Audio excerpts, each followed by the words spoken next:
Good afternoon. Good afternoon. How's everybody? It's Tanisha with Exploring with Mommy and Me on assignment. And Happy New Year. Happy New Year. Happy New Year. It is 2025. It's 2025, y'all. And so, what's your plan? What are you going to do? It's a new year.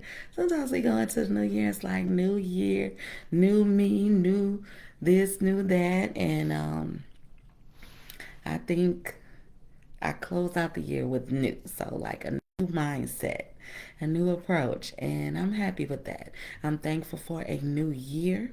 I'm thankful. I'm thankful for you, for every person that comes by and watches the videos and responds and implements something. I would love for you if you've learned something from Mommy and Me on assignment. Make a comment, let me know.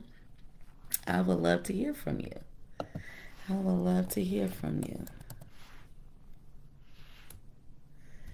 Um, so, what is your approach to new? First of all, how did you and your tween welcome in the new year? What did y'all do? Did y'all go to church? Did you go to a party? Um, maybe not like a party, but at the house with family. What did you do? Did you watch the ball drop? Did you count down? My family, we went to a friend's house. We had a sparkling juice and we counted down. We ate chicken and waffles and we just hung out. We were tired because first we went to church. We went to church first and then we went and hung out for a little while. We were sleepy and so when the ball dropped, we hung out just a little bit longer and we came home with the bed, okay? So we were like, Happy New Year, good night. And we had a great, relaxing New Year's Day. And now it's back to life, back to reality. Y'all remember that song? Me and my good friend Sherman, we used to dance to that song. The name of the group just slipped my mind, but I see the lady, Ann Nesby. But anyways, that don't have nothing to do with this. But so do you have any goals for this year? Do you have any goals? Are you making any plans? Have you asked your daughter if she has any goals for this year? I did talk with my children about not necessarily specific goals, but things they want to do better this year. That's how I approached it. Was not is this your goal, but what do you want to do better this year than you did last year? And we had some good responses. Somebody said reading, somebody said getting better grades and not laughing at everything. And I don't know if y'all are experiencing where, those when they get to that about 11 to 13, they laugh at everything, even stuff that ain't funny. So, yeah. But that child just brought that up of their own. I didn't encourage them. And one of the things I was speaking with my husband about in regards to um new doing things better is that we are that we're just encouraging them along the way. It's not a critique. It's not I don't see you doing what you said you was going to do. It's none of that. It is simply supporting them when they need support. It is saying, hey, how's it going? How's it going with the reading that you want to do? How's it going with getting better grades? What are you doing to implement those things? We did talk about how to do that, how to read more, how to implement getting better grades, how to make more money, how to read the Bible more, like things that we say we want to do. How do we do that? And so we did talk about that. And so I want to encourage you that if you have not yet decided that there's something you want to set a goal about or something you want to do better, you want to do differently, go ahead and put that. Listen, write it down. Write it down. Talk about it. Put some goals in place and let's get it done. Let's make this the best year yet. Let's make this the best year yet. And I believe it will be. Not just it can be, but it will be. Because I plan to do the work. I plan to do the work.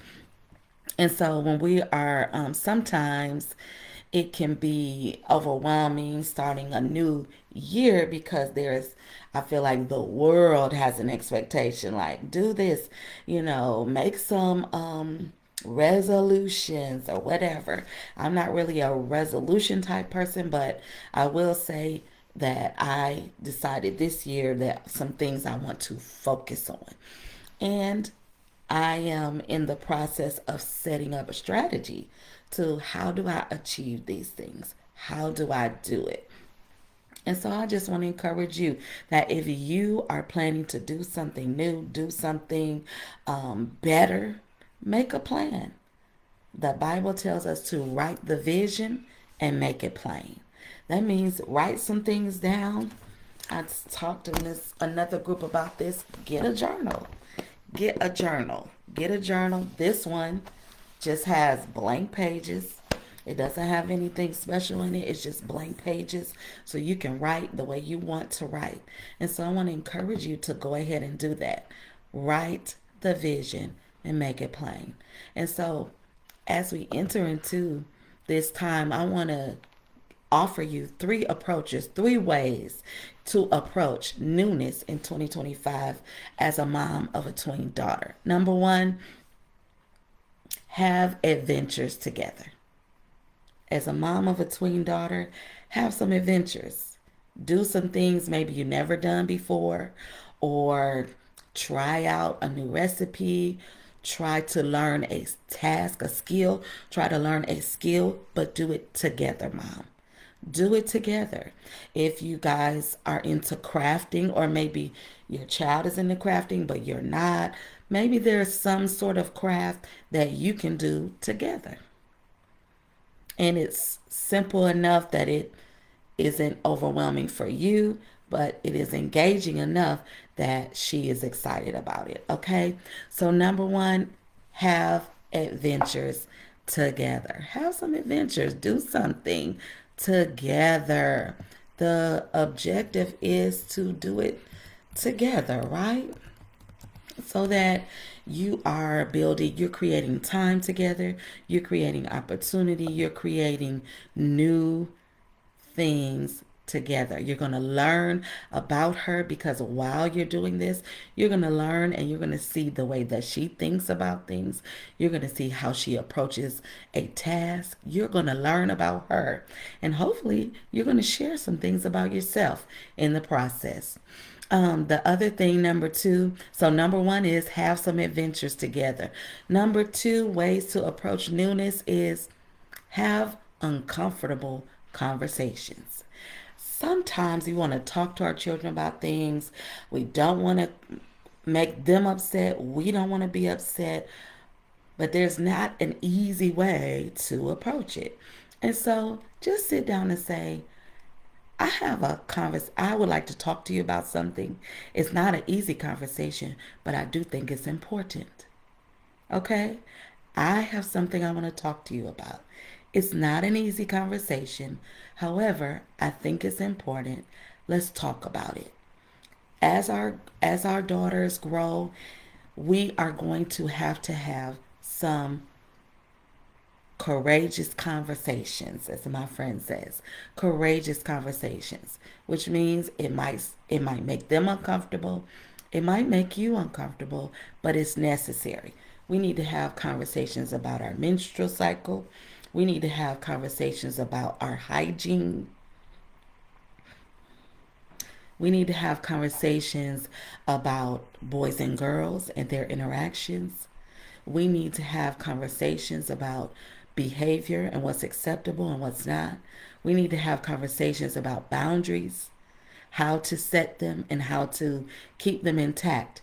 Not only boundaries, child to parent, parent to child, but also child to child, boys to girls, men to children, men to girls, boys to girls, girls to boys. We need to have those conversations.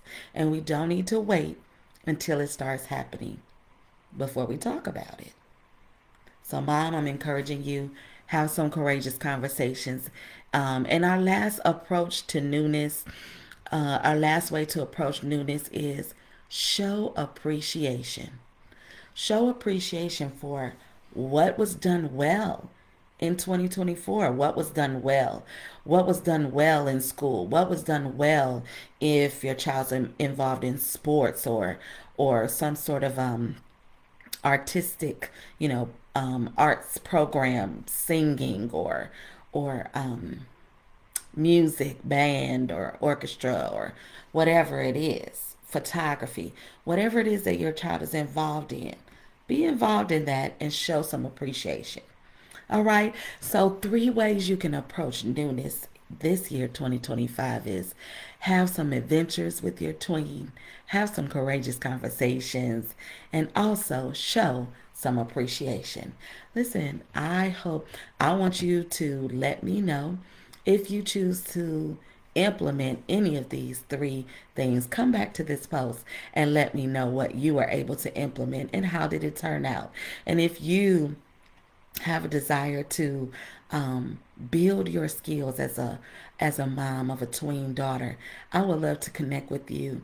So you can inbox me here, or you can email me at imonassignment@gmail.com.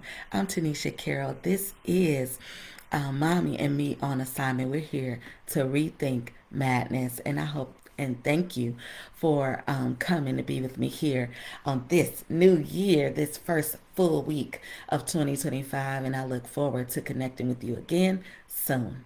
Bye.